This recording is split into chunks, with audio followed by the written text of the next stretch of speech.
এবং যদি আপনারা বলেন দুটো মসজিদের ইমামকে ফোর্স করা হয়েছে, তাহলে এখানে কোনো একটা সেবাশ্রম আছে, আপনারা জানেন তিনি কি করেন, তার কি কীর্তি, তার কি কুকীর্তি, তিনি কিভাবে মানুষকে প্রভোগ করে, বেলডাঙ্গা থেকে শুরু করে একেবারে সুতি ধুলিয়ান সব।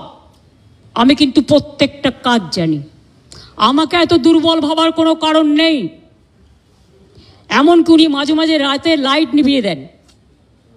যখন ওয়াকআপ নিয়ে আন্দোলন হচ্ছিল আমি শুনলাম 48 ঘন্টা লাইট নিভিয়ে রেখেছিলেন। উনি এটা করতে পারেন না, ইটস এ ক্রিমিনাল অফেন্স। অন্ধকার করে দিলে, অন্ধকার করছেন কেন? মুখটাকে ঢুকিয়ে রাখবেন বলে, মুখটাকে লুকিয়ে রাখবেন বলে? অন্ধকার করা যায় না। যদি কোনো কুৎসিত ঘটনা ঘটে সেটা সিসিটিভিতে ওঠে। আপনারা কি লুকাতে চেয়েছিলেন? আমি পরিষ্কার পুলিশকে বলেছি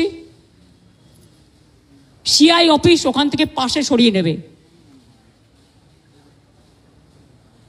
উনি তো সেন্ট্রাল প্রোটেকশনে আছেন, থাকুন, ভালো থাকুন, আমার কোনো আপত্তি নেই, আমি কারো ক্ষতি চাই না।